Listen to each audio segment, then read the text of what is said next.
गुरुर्विष्णु गुरुर्देवो महेश्वरः गुरु साक्षात् परब्रह्म तस्मै श्री गुरुवे नमः।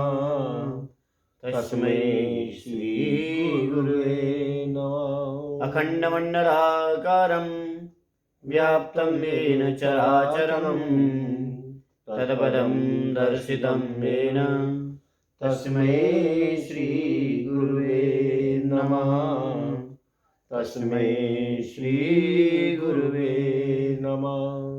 शान्ताकारं भुजगशयनं पद्मनाभं सुरेशं विश्वाधारं गगनसदृशं मेघवर्णं शुभांगं लक्ष्मीकान्तं कमलनयनं योगिर्भिर्ध्यानगम्यं देहविष्णुं भवभयहरं सर्वलोकैकनाथं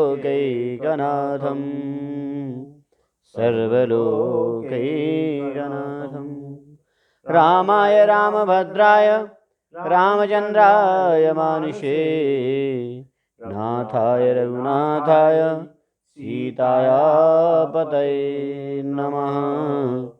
सीताया पतये नमः।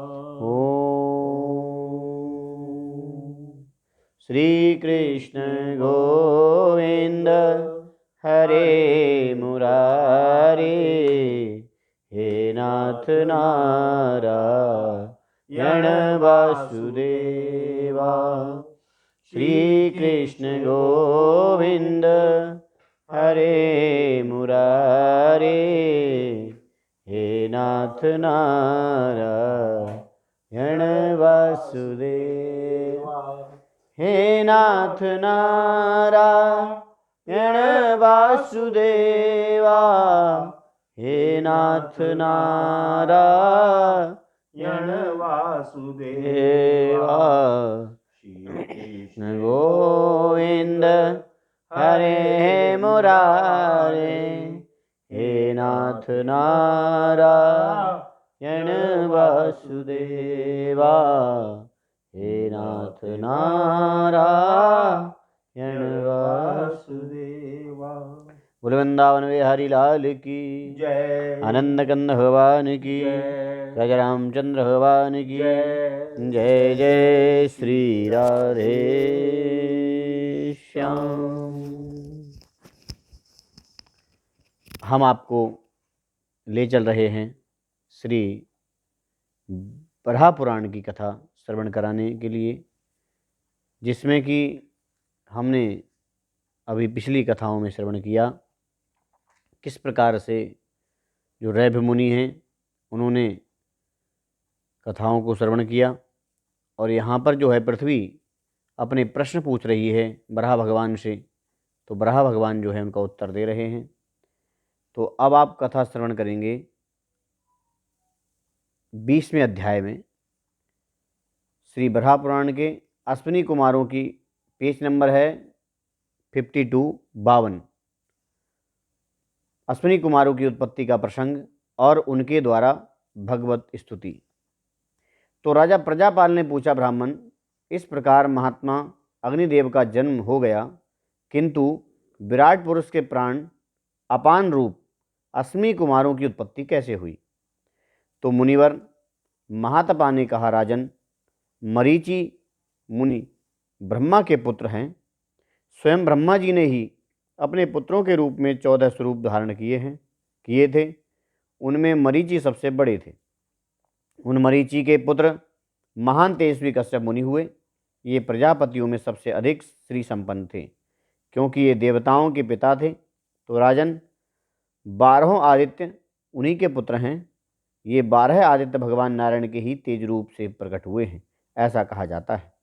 इस प्रकार ये 12 आदित्य 12 मास के प्रतीक हैं, और संवत्सर भगवान श्रीहरि का रूप है। 12 आदित्यों में मार्तंड महान प्रतापशाली हैं। देवशिल्पी विश्वकर्मा ने अपनी परम तेजोमयी कन्या संज्ञा का विवाह मार्तंड से कर दिया, तो उससे इनकी 2 संतानें उत्पन्न हुईं, जिनमें पुत्र का नाम यम और कन्या का नाम यमुना हुआ। तो संज्ञा से सूर्य का तेज सहा नहीं जा रहा था, अतः उसने मन के समान गति वाली बड़वा कहते हैं घोड़ी के लिए कहते हैं बड़वा, तो का रूप धारण कर लिया और अपनी छाया को सूर्य के घर में स्थापित कर उत्तर कुरु में चली गई। तो अब उसकी प्रतिछाया वहाँ रहने लगी और सूर्यदेव भी की उससे भी 2 संतानें हुईं, जिनमें पुत्र हुए शनि नाम से विख्यात हुए और कन्या तप्ती नाम से प्रसिद्ध हुई। जब छाया संतानों के प्रति विषमता का व्यवहार करने लगी, विषमता मतलब समान रूप से व्यवहार ना करने लगी, तो सूर्यदेव की आंखें क्रोध से लाल हो उठी। उन्होंने छाया से कहा, भामिनी, तुम्हारा अपनी इन संतानों के प्रति विषमता का व्यवहार करना उचित नहीं है।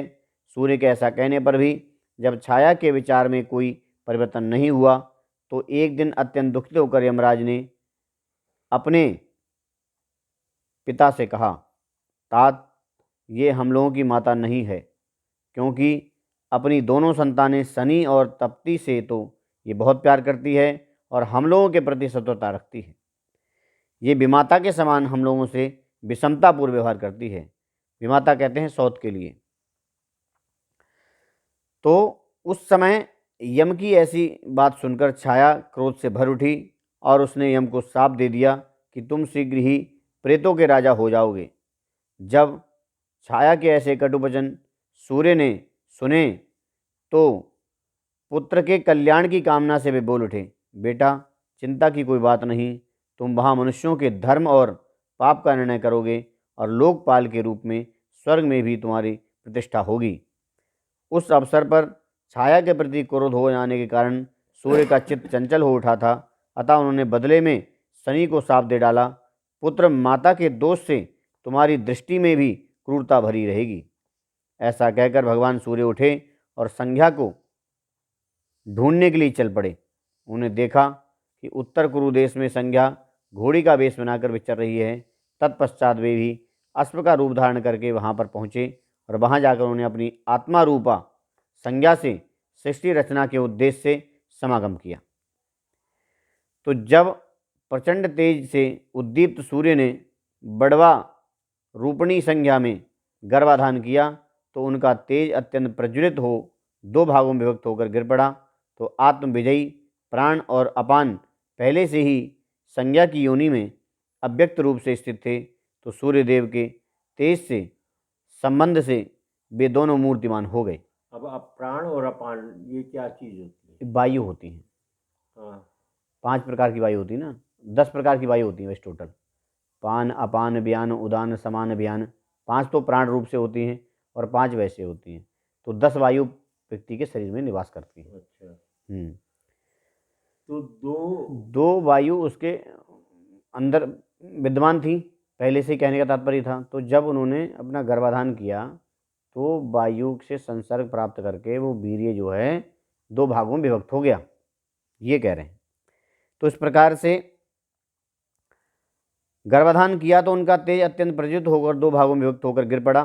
तो आत्मविजयी प्राण और अपान पहले से ही संज्ञा की योनि में अव्यक्त रूप से नहीं, अव्यक्त रूप से मतलब न दिखने वाले थे। तो सूर्यदेव के तेज के संबंध से वे दोनों मूर्तिमान हो गए। इस प्रकार घोड़ी का रूप धारण करने वाली विश्वकर्मा की पुत्री संज्ञा ने इन दोनों पुत्र रत्नों का जन्म हुआ। इसी कारण ये दोनों देवता सूर्यपुत्र अश्विनी कुमारों के नाम से प्रसिद्ध हुए। सूर्य स्वयं प्रजापति कश्यप के पुत्र हैं और विश्वकर्मा जी की पुत्री संज्ञा उनकी पराशक्ति हैं। तो संज्ञा के शरीर में ये दोनों पहले अमूर्त थे, अमूर्त मतलब ना दिखने वाले, तो अब सूर्य का अंश मिल जाने से मूर्तिमान हो गए। आई बात समझ में? जब कोई बच्चा संतान जन्म लेता है तो कहने का तात्पर्य है वो अमूर्तिमान होकर है माता के अंदर, लेकिन जब पिता का संसर्ग प्राप्त हो जाता है तो वो मूर्तिमान हो जाता है। जैसे उदाहरण के तौर पे कैसे समझाया जाए, जैसे कोई चीज़ ना दिख रही हो, जैसे वो प्याज के रस से नहीं लिख देते हैं, वो लिख देते हैं और अग्नि नीचे दिखाओ तो दिखने लगता है। उदाहरण के तौर पे ऐसा समझ लीजिए कि कोई वस्तु पहले नहीं दिख रही थी। जैसे उदाहरण के तौर पे किसी बच्चे का जन्म होता है तो वो हमें जन्म से पहले तो नहीं दिखता ना, और मृत्यु के बाद भी नहीं दिखता। दिखता कब है? जब वो इस संसार में होता है। यहाँ आने से पहले नहीं दिखता और यहाँ जाने के बाद भी हमें नहीं दिखता। उसी तरह से वो भी कह रहे हैं कि इसी कारण तो संज्ञा की योनि में अव्यक्त रूप से स्थित थे, तो सूर्यदेव के तेज से संबंध पाकर वे दोनों मूर्तिमान हो गए। इस प्रकार घोड़ी का रूप धारण करने वाली विश्वकर्मा की पुत्री संज्ञा ने से इस दोनों पुत्र रत्नों का जन्म हुआ। इसी कारण ये दोनों देवता सूर्यपुत्र अश्विनी कुमारों के नाम से प्रसिद्ध हुए। तो सूर्य स्वयं प्रजापति कश्यप के पुत्र हैं और विश्वकर्मा की पुत्री संज्ञा उनकी पराशक्ति हैं। तो संज्ञा के शरीर में ये दोनों पहले से अमूर्त भाव से थे, अब सूर्य का अंश मिल जाने से मूर्तिमान हो गए। तो उत्पन्न होने के बाद वे दोनों अश्विनी कुमार सूर्य के निकट गए और उन्होंने पहले अपने मन की अभिलाषा व्यक्त की। तो भगवान, हम दोनों के लिए आपकी क्या आज्ञा है? तो सूर्य ने कहा, पुत्रों, तुम दोनों देवश्रेष्ठ प्रजापति भगवान नारायण की भक्ति कर पूर्वक आराधना करो, वे देवादिदेव तुम्हें अवश्य वर प्रदान करेंगे। पहले उनकी आराधना करो, वो जैसी आज्ञा करेंगे वैसा कार्य करना। इस प्रकार भगवान सूर्य के कहने पर अश्विनी कुमार अत्यंत कठिन तप करने में तत्पर हो गए। तो वे चित्त को समाहित करके ब्रह्म पार नामक स्तोत्र का निरंतर जप करने लगे। तो बहुत समय तक तपस्या करने पर नारायण स्वरूप ब्रह्मा उनसे संतुष्ट हो गए और बड़े प्रेम से उन्हें वर दे दिया। तो राजा प्रजापाल कहते हैं, तो ब्राह्मण अश्विनी कुमारों ने अव्यक्त जन्मा भगवान श्रीहरि की जिस स्तोत्र द्वारा भगवान की आराधना की थी वो भी हम सुनना चाहते हैं, आप उसे बताने की कृपा करें। तो मुनिवर महातपा कहते हैं कि राजन, अश्विनी कुमारों ने जिस प्रकार अव्यक्त जन्मा ब्रह्मा जी की स्तुति की और जिस स्तोत्र के परिणाम स्वरूप उन्हें ऐसा फल प्राप्त हुआ, वह भी मुझसे सुन लो। वह स्तुति इस प्रकार है, भगवान आप निष्क्रिय, निष्प्रपंच और निराश्रय हैं। आपको किसी की अपेक्षा एवं अवलंब बिल्कुल नहीं है। आप गुणातीत हैं, स्वयं प्रकाश हैं, सर्वाधार हैं, ममता शून्य हैं और किसी दूसरे आलंब की अपेक्षा से रहित हैं। ऐसे ओमकार स्वरूप आप प्रभु को मेरा नमस्कार है। भगवान, आप ब्रह्मा, महाब्रह्मा, ब्राह्मणों के प्रेमी तथा पुरुष, महापुरुष एवं पुरुषोत्तम हैं। महादेव, देवोत्तम, स्थाणु, ये आपकी संज्ञाएं हैं। सबका पालन करना आपका स्वभाव है। भूत, महाभूत, भूताधिपति, यज्ञ, महायज्ञ, यज्ञाधिपति, गुह्य, महागुह्य और गुह्याधिपति तथा सौम्य, महासौम्य और सौम्याधिपति, ये सभी शब्द आप में ही सार्थक होते हैं। तो कहने का जो तात्पर्य है, जैसे कहा गया यहाँ पर कि आप ब्रह्मा हैं, महाब्रह्मा हैं, ब्रह्मा भी आप हैं और महाब्रह्मा भी आप हैं, कि ब्रह्मा से बड़े और ब्राह्मणों के प्रेमी, क्योंकि संसार में ब्राह्मणों को भगवान कहा गया है, तो ब्राह्मणों के प्रेमी भी आप हैं, उनसे प्रेम भी बहुत करते हैं आप। तथा पुरुष और महापुरुष, कहते हैं पुरुष और प्रकृति दो चीज़ें हैं, तो पुरुष के ऊपर भी महापुरुष हैं, तो वो भी आप ही हो। इस प्रकार से देवोत्तम भी आप हो, सबका पालन करने वाले आप हो, भूत आप हो और महाभूत भी आप हो, और भूताधिपति, जो भी भूत दिख रहा है संसार में, जो भी दिख रहा है या जो चले गए हैं, उनसे भी बड़े, उनसे भी ऊपर आप ही हो, कोई और नहीं है। तो इस प्रकार से ये सभी आपके ही नाम हैं। आप प्रजाओं के एकमात्र अधिपति हैं।